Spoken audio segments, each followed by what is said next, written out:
Bonjour à tous et bienvenue pour ce 10e jour du calendrier de l'Avent littéraire de cette année 2025. Donc nous sommes le 10 décembre, voilà, il reste exactement 14 jours, le réveillon sera donc dans 15 jours. Non, c'est pas possible. Bah si, dans le mercredi, dans 15 jours.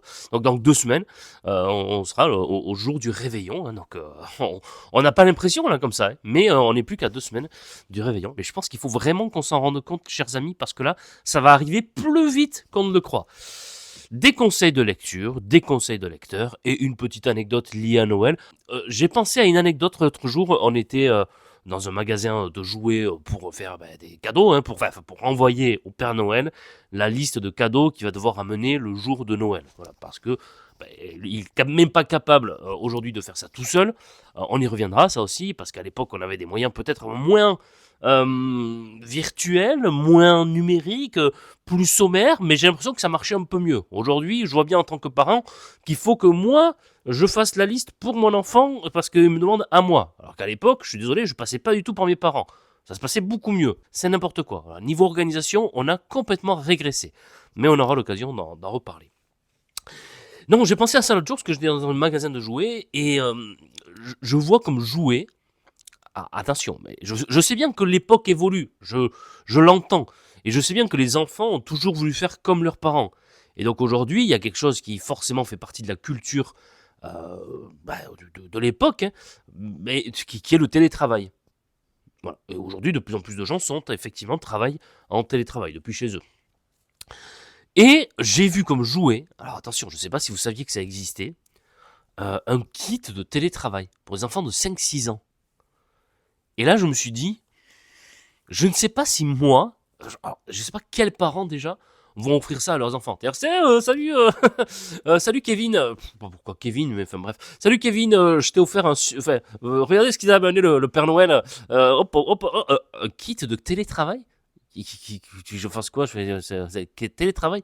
Ils vont, mais je me demande vraiment.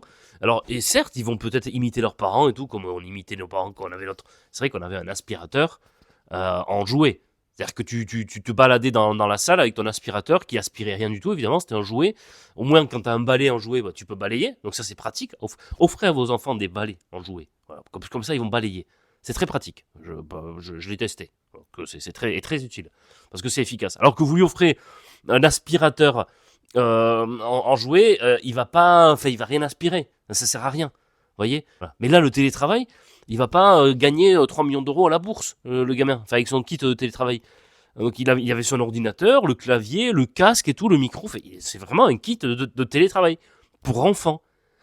Et je me suis dit, mais à notre époque, quels jouets comme ça, il y avait un peu d'absurde. Je vois pas, mais il y avait, c'est clair qu'il y avait évidemment, parce que chaque époque n'est pas meilleure que celle qui l'a précédée ou celle qui va lui succéder. Mais vous voyez, ça m'a interpellé. Je me suis dit, ah oui, quand même, on est parti jusque-là quand même dans la volonté de faire des enfants déjà des mini-adultes. Et le problème, c'est que en même temps, on veut faire de nos enfants des mini-adultes, mais les adultes sont toujours des enfants. Donc en fait, il est où en fait ils sont où les adultes, ils sont où les enfants? Si on veut plus qu'il y ait d'enfants et qu'il n'y a plus d'adultes, voilà. Donc ça, c'était voilà un critique engagé de l'époque. Enfin, vous voyez, ça va pas loin. Hein, on est quand même sur une chaîne littéraire, mais ça m'a interpellé. Moi, je me souviens comme cadeau à l'époque. Qu'est-ce qui m'avait interpellé? Ah oui, l'époque où il y avait un Noël comme ça. Je sais pas, tout le monde s'était dit le mot. Ils étaient tous revenus.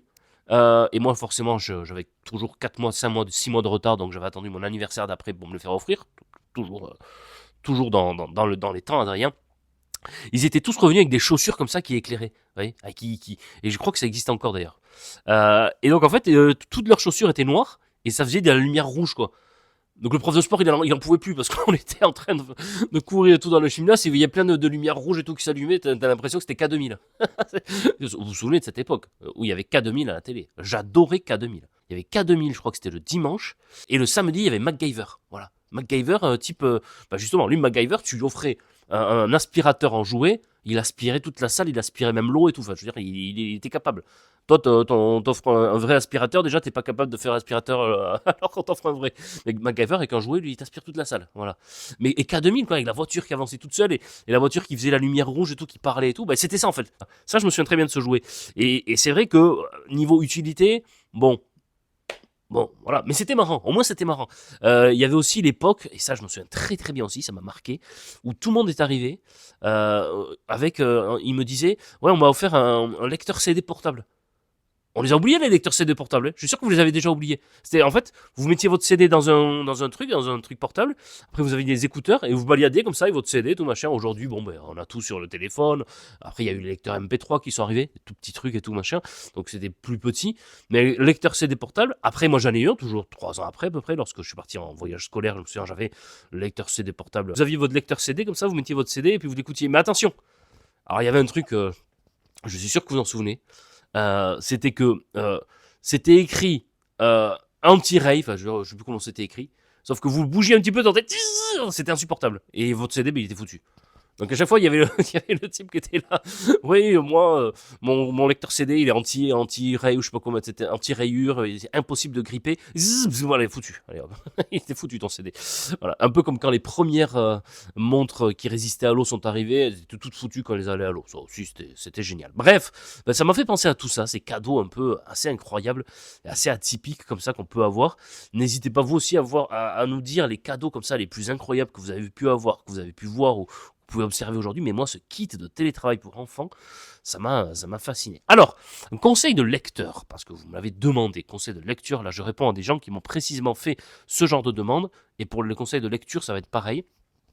Conseil de lecteur, quand il y a trop de personnages, avec des noms, notamment chez Dostoïevski, Tolstoï, il y a plein de noms russes en plus, ou par exemple, dans une trilogie que je lis actuellement, Le problème à 3 corps de Liu Cixin, des noms chinois, comment faire pour ne pas nous perdre? Ben, c'est très simple, moi ce que je fais, c'est que sur mon marque-page, dans ces cas-là, j'ai mon marque-page, je les note, voilà. Je note les personnages, et je mets les liens entre eux, je fais pas un arbre généalogique, mais limite presque une sorte de, vous voyez, de carte mentale en disant les liens entre les personnages, qui ils sont, les parents de qui, parce qu'en fait très très vite effectivement on peut se perdre.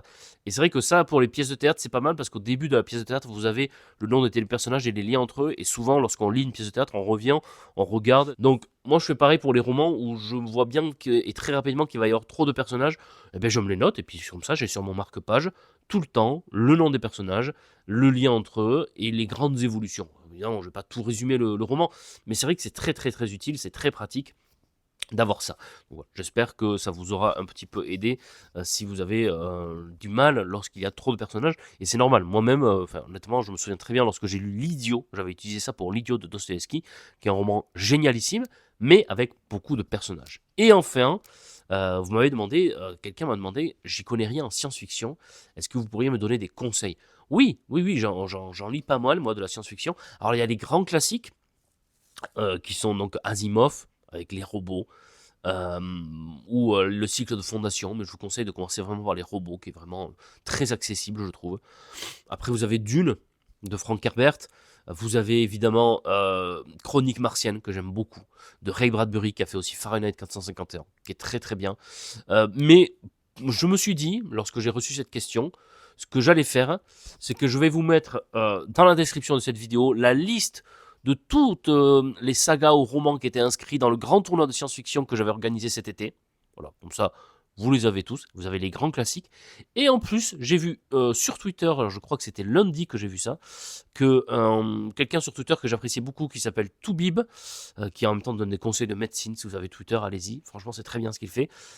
Suite à mon tournoi de science-fiction, ça lui avait un peu donné l'idée de se dire, tiens, il n'y a pas que les classiques dans la vie, il y a aussi récemment des modernes qui deviendront des classiques, auxquels il faut aussi donner de la lumière, de la visibilité. Et donc il a fait une liste de 30 romans ou sagas de science-fiction incontournables modernes, donc peut-être moins connus pour l'instant que les grands classiques. Je vais vous mettre le lien vers cet article, parce que je trouve qu'il était très bien, et comme ça donne plein d'idées.